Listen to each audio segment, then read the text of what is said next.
Welcome back, y'all. What up, foo? I almost forgot my line. I know. You paused there for a second. It was kind of flat too. Welcome back, y'all. I thought we lost you. I was very deep in thought, actually. Were you? Okay. I was. Is that going to be good for today's episode? I mean, it really is. I'm really thinking about this one. Okay. This is our wheelhouse. This is our home base. This is like this topic was built for us. Yeah, this topic is like my genius zone. Yeah, it is. For real. So important to me. I'm not just saying that to make you feel good about yourself. I know. You guys everyone's sick of hearing it. My kids are sick of it. My husband's sick of it. Make the world better than you found it. Leave the world better than you. All vision. All the time. It's all the time. You're a vision fairy. I know you say that a lot. It's great. It sounds really easy, but you know what? It's not. Yeah, everybody thinks they want to be a vision fairy. Yeah, until you have to ferry, and then you're tired. Your little wings are tired. You're barely fluttering. Yeah. No, it can be like exhausting. Like vision can be tiring. Yeah. So when it is tiring, because it is tiring, like you said, is very hard, it also makes it unclear. So we have a vision. So many people have visions in their companies. They think they're clear. They think everyone's moving in the same direction. But just because it's clear to you as a founder, as a leader, owner, however you describe yourself, doesn't mean it's clear to your team. And that's what we're really going to talk about today is building that bridge. How do you become a vision fairy? Because if you, it is just so easy to lose sight of the fact that what gets you out of bed in the morning as a founder, as a leader, as someone who is crystal clear on your vision or driven by that vision and inspired by that vision, it's easy to lose sight of the fact that is so often not the case for our team. And the way that lands, the role of vision in our teams and in the rest of our organizations is different. So we're going to get into like actually how to build that bridge today, so your little wings don't get tired. That would be great. They're very tired right now. I have an analogy, not a question. Ooh, curveball. Wow. You've heard it here first, folks. I don't know. Maybe we'll call it an analogy. You tell me if I'm using the right word. Okay. Great. What if everyone knows Aladdin, right? Aladdin, sure. Yes. Famous movie. Love it. No, wait, that's not the movie. What's the movie? Is it Aladdin? He's the genie. Well, I mean, he's not the genie, but Aladdin is the movie. It's the movie, right? That's the title? Yeah. Okay, great. I thought I was right. But, okay, remember the movie Aladdin. Disney. Love it. Has set us up for success and failure all in one, all based on how you see those movies. Mm-hmm. So what if Aladdin's job or the genie's job was to actually create buy-in before he got the wish granted? Like, what if he had to have a good reason for what he wanted to wish? Mm-hmm. That is what it's like to run a team. That's a great way to describe vision. Yeah, I love that. Like it's, we say like, this is the most important thing, or like, this is what we're running at, or but why? Yeah. Like he was what's like, the reason? Ferrari. He didn't because whatever the wishes were. Right. Ferrari. Yeah. And like, the genie was never like, yeah. Break that down for me. Wait, what? What's a Ferrari? Like he was just like, boom. Yeah. But I feel like sometimes in leadership, we're the genie, right? And like this could be at any, like maybe your CEO is Aladdin and you are the genie as the product team. Mm-hmm. Or maybe the client is Aladdin and you are the technician, right? And they're like, clean carpets. Mm-hmm. You're like, you have wine on your carpet. Mm-hmm. It's not coming out, my friend. But like, how do we create buy-in? How do we create like true buy-in? Because just because you're like, do it, like so many times you're at a store and the guy's like, I don't got a button for that. And you're like, but it can happen. You have the pickles, you have this, like, just do it. right? You see the vision. Are you in the mood for a me. sandwich? Like, I love the pickles is where your mind went. Are you hungry? Do you need to eat on it? So I don't need to eat on it. I'm so full. Yeah. We had massive salads. Mhm. But you know what I mean? Like sometimes it's just getting someone, and then you say like the perfect thing, and all of a sudden it's like that person is like, I got you. Yeah. And goes and puts the pickles with whatever you're wanting. Pickles on the mayonnaise. I don't know. I don't know, but like maybe they usually use pickles in a sandwich, but now you want fried pickles, and like, we don't do that. But you got chicken batter and you got pickles. Now you can do fried pickles. Just hook it up, bro. Just hook it up. You made me hungry. And so that's a lot of self food talk. So that is. I feel like sometimes I see it so clear in my head. Being the vision fairy means to see it so clear in your head. And then you got to and get it into the other person's head. And you're like, just get in there because clarity is not easy.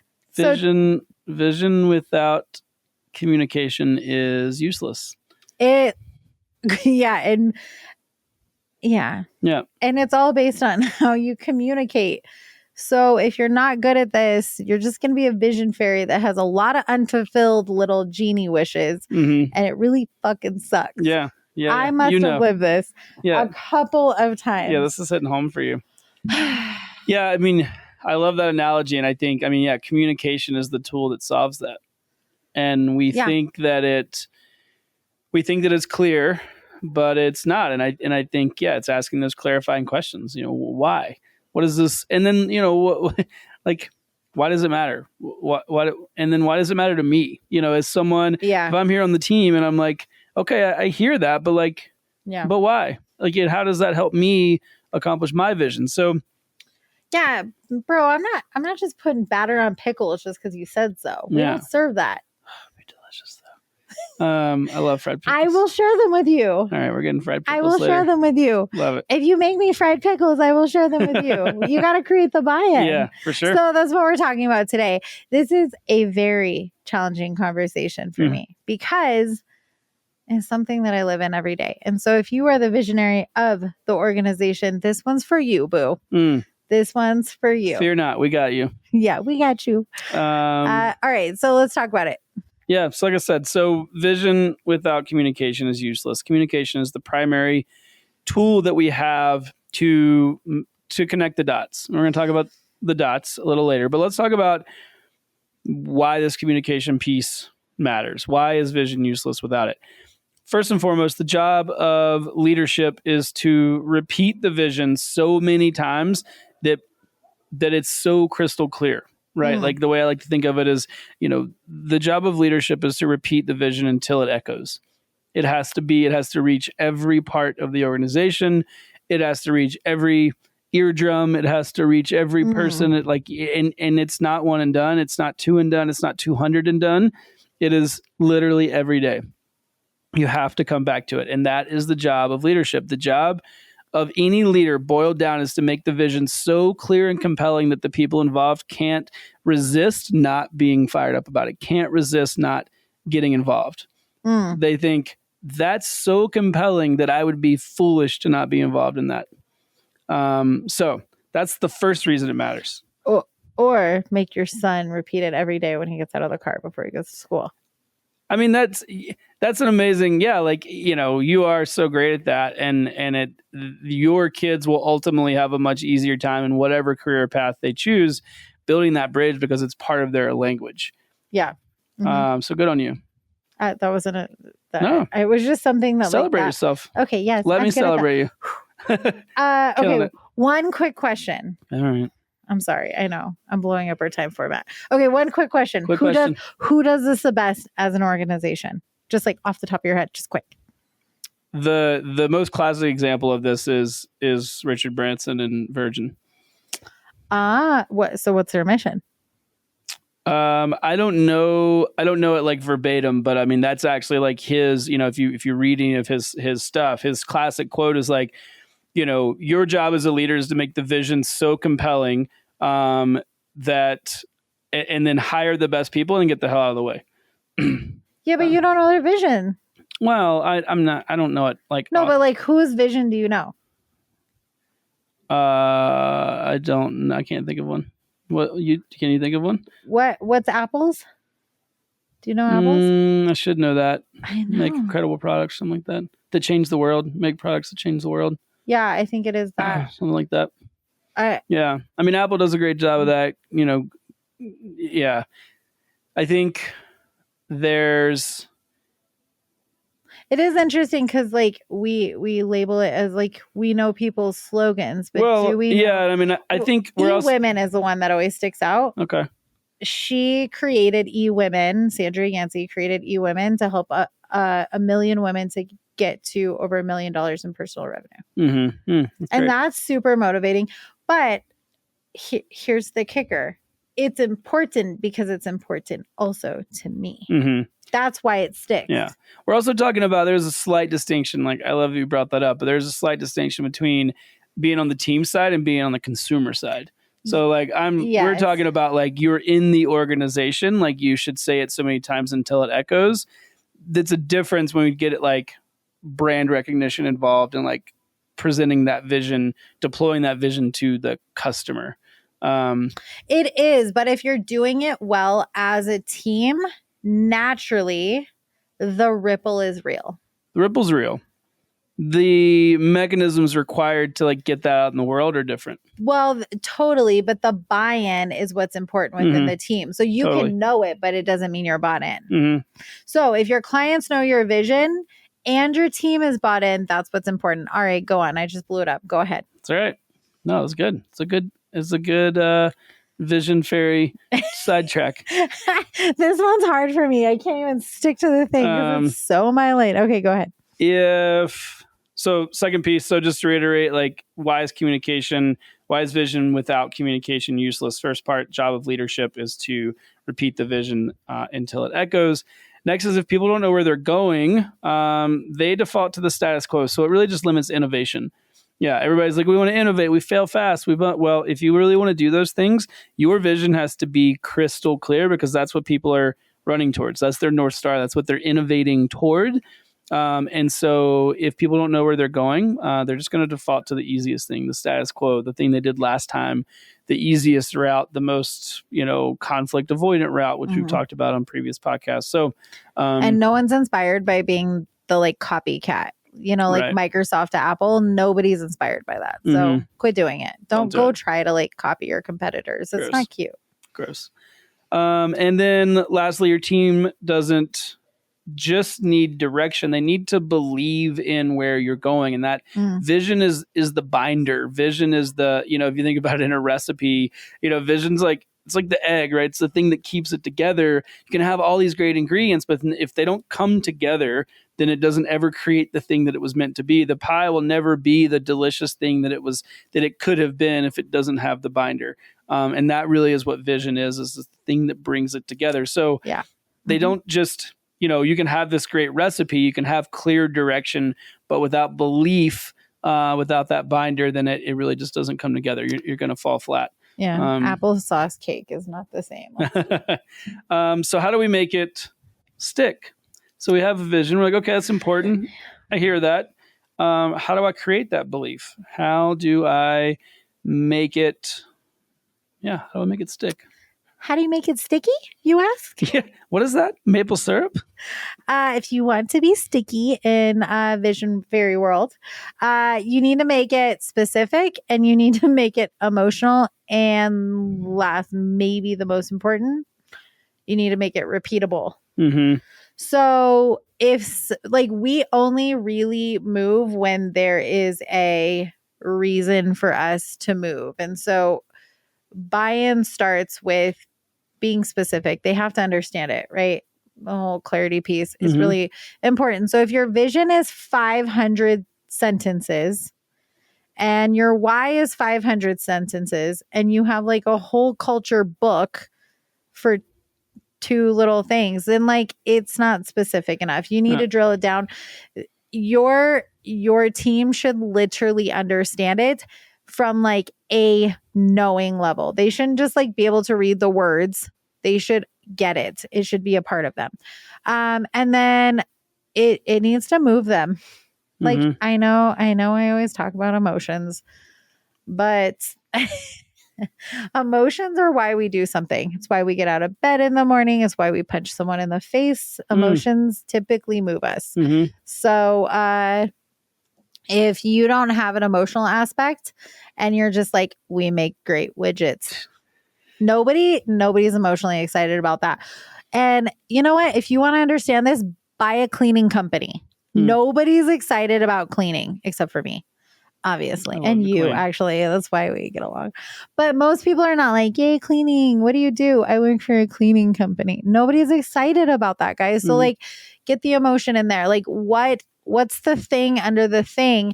And if your team can't repeat it, then it doesn't matter. Because then your clients will never repeat it. It won't ever matter. You're not going to make an impact. You're just going to sell a widget and then eventually it'll burn out. Or you'll burn out because you're the only vision fairy in company and it really sucks. Ask me how I know. Okay, second one, creating buy-in. You have to build the bridge from the company vision to people's individual vision. And honestly, this is the one we forget the most, like the most. We forget this and we don't know how to do it. And so you have to be able to get curious.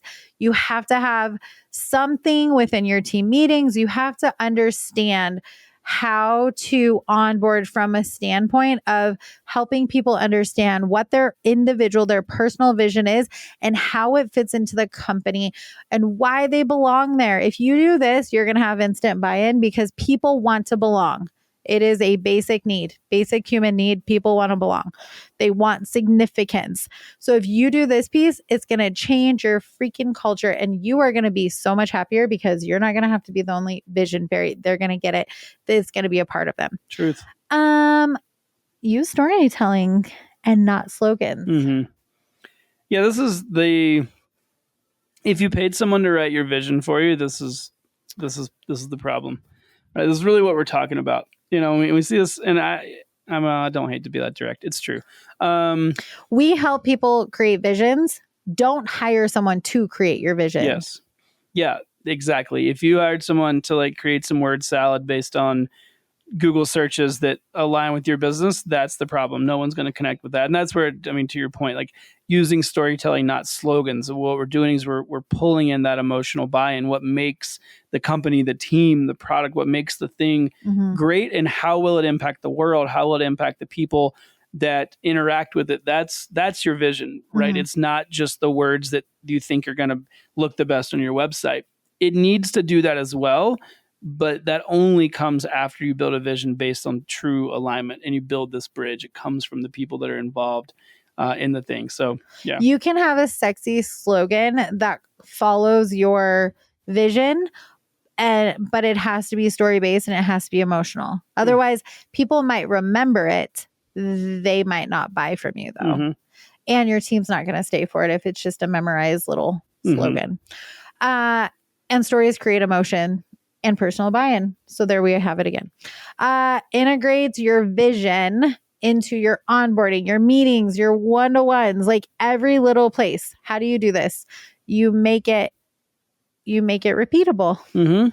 So make sure it's in every piece. Onboarding is a huge piece. We're talking about this often at Service Hub these days. So onboarding is a huge piece of that. And just like getting it in front of people on a daily and weekly basis. Ask, where am I expecting people to assume clarity? So ask yourself that as a leader. Are your people actually clear or are they halfway clear? Do they like know the words or do they actually understand? There's a difference between knowing and understanding. Mic drop. Boom. Boom. Love that. So what happens when you nail it? How do you know? I'd love to talk about this part. I know. This is a you part. So yeah, when you get those pieces right, when you integrate it, there is real outcome and there is real benefit. And this is the thing that you and I talk about all the time in the work that we do with Impact Initiative is that vision is an actual tool. It is a real thing that you use in your business to move the needle and create real results. It changes your bottom line. It changes your your hiring, your retention, your onboarding, your productivity, and your team. It is not just something that you stick on the wall. It actually makes a difference when you nail it. So I'm going to give you a few examples of things that will happen when you treat vision the way that we're talking about right now. Specifically, when you communicate your vision well, this is what will happen. First, better alignment. Again, you're building that bridge. It's not just word salad that you threw up on the wall. It's something that's meaningful. People feel it. There's an emotional connection. They understand why they're there and why the work that they're doing, their contribution to that vision, they understand why that matters. That people will show up for that. People will not show up for BS words behind the water cooler, right? Eventually that will fade. You can only do that for so long. So you're going to have better alignment. You're going to have better alignment between the individuals in the organization, between the teams and the cohorts that they work with, and then better alignment between the people in that organization and the overarching company, right? The vision. You're going to have better alignment in kind of all aspects. Next, you're going to have a more motivated team, and that means you're going to have less micromanagement. So you have people that are moving in a very clear direction. They're taking ownership over their role. Again, they understand why the work they do matters and how it shows up in the overall trajectory of the company and the goals, because you have that clear North Star. What does that create?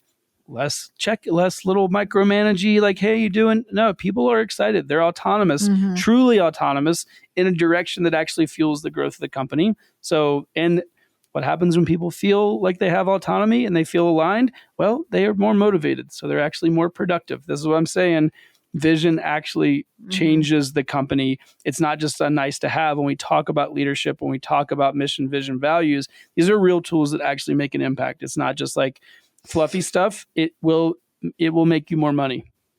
That's what everybody wants, right? So I'm just going to say that, like, it changes. We see it all the time, and it'll help you enjoy your job more. Totally. Yeah. No one wants to like micromanage and like pull people back in and, hey, you're not doing that. Hey. No, like let's keep some momentum. Let's keep moving. Let's get motivated.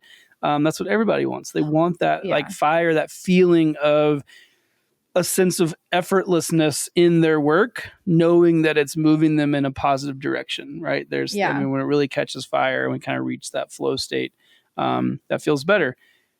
With that in mind, people will start to feel like owners, not just workers. Again, they know what they're doing. They have an ownership stake in the company, meaning that not from a stock options perspective necessarily, but just they know that their work adds up. The sum total is what is meaningful. They know that their contribution matters. That creates a totally different mindset for an employee than just being a worker.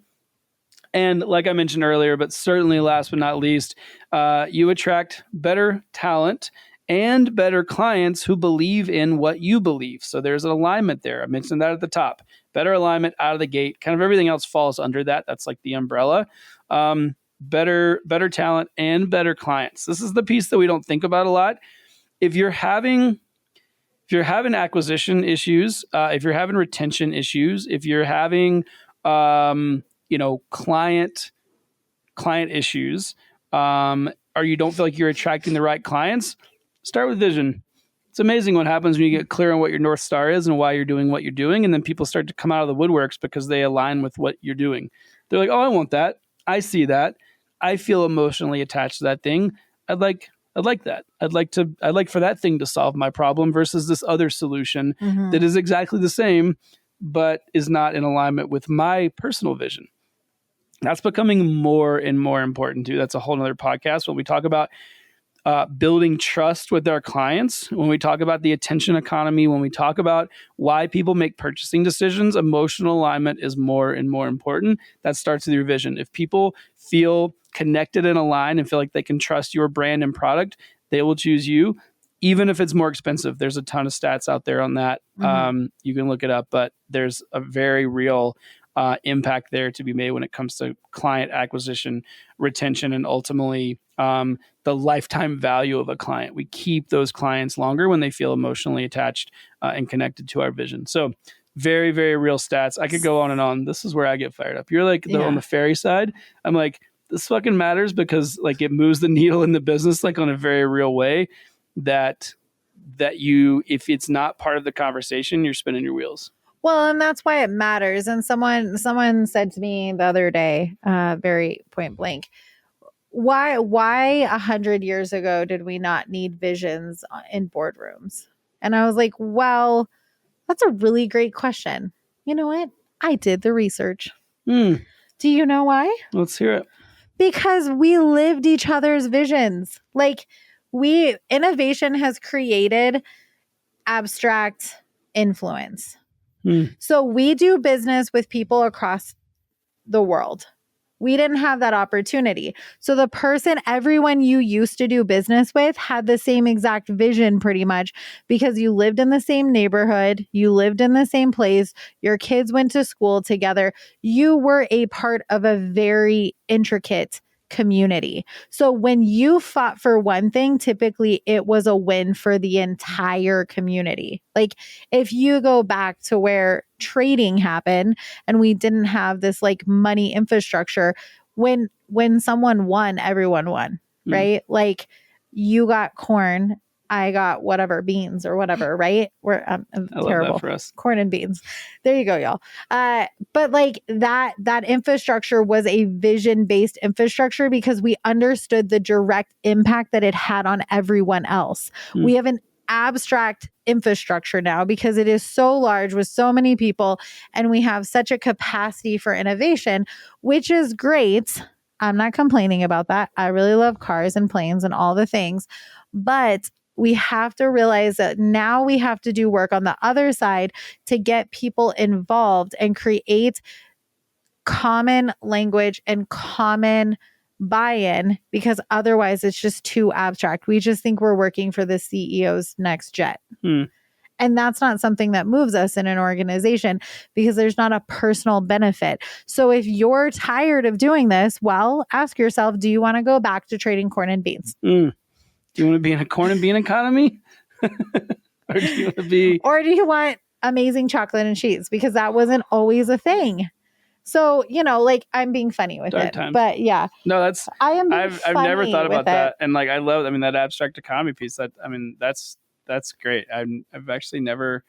That's a great question, whoever asked that. And that's a great answer. Thanks for doing the research. I wouldn't have known really how to answer that. I didn't in the moment. I was like, I don't know. He's like, this is literally new shit. He was older. He's like, this is new. Like I've never been asked to do this stuff. And now it's just like a non-negotiable with all of these millennials and Gen Zs. And he was just clearly frustrated. I'm like, I have no idea. He's like, why does why matter now? And I was like, I don't know, but let me find out. And it's because of how innovation and technology has changed. So if you love technology, then baby, you love vision. You love it.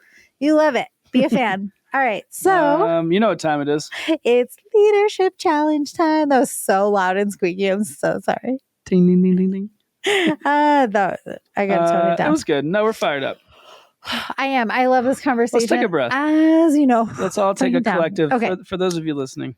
If you don't want to take a breath, here. If you'd rather lean into the leadership challenge. This week, say your vision out loud. Or if you don't know it, figure it out. If you don't know it, call us. Call us. We have so many tools. So say it to your team, say it to your clients, or just say it to yourself. And then ask your team what matters to them. Another way to say vision is what matters most to you. What do you care most about? Let's make it really stupid simple. What do you care most about? Why do you do what you do? Why is a little bit different, but it gets you started. Why do you do what you do? Have a conversation with your team about what matters to you, what matters to your team, and what matters to your clients. Why are they coming to you? And then make it punchy. This is like, if you're like, I got that. I know my vision. My team knows it. Let's go one step deeper. So make it punchy and create an accountability work environment by putting your vision into one sentence. Like I said earlier, if it's 5 sentences or more, people probably aren't going to remember it. So make it punchy, make it sticky, and share it. Encourage your team to do the same. So if you don't know what to do with your team meeting in the next month, I just gave you your team agenda. Vision. Talk about vision. So just remember, leadership isn't just about building the future. It's about helping others see it clear enough to build what you care about. Like, if you're not doing it with your people, you're failing. So get clear. Get clear. Make them understand, not just know it from a brain. Strong leadership challenge. Yeah, well, it wasn't. Nux. Oh, thank you. That's great. If people want to know more about this, how do they find out? They're like, yes, please throw me a bone. We will. Impactinitiative.network. You can find us there. Reach out. Let us know what's working, what's not. If you're feeling stuck, if you're not sure how to actually use your vision as a tool, let us know. If you hired someone to write your vision and you have no idea what it means and it's just fancy words, you should also reach out to us because it matters. It needs to be meaningful. It literally is the thing that will change your business. Hashtag no word salad. Hashtag no word salad. Love that. So that's impactinitiative.network. And then you can find us at our in-person events in Denver. That's going to be the 4th Wednesday and 4th Thursday of this month. That's the 25th and 26th. We'll be at Kiln Network, our co-working space in Littleton, Colorado. Amazing events if you're in the health and fitness space or trades and services. Come find us. We'll put the links to that in the show notes. And until then, we'll see you next time on Impact Minded. Bye, y'all.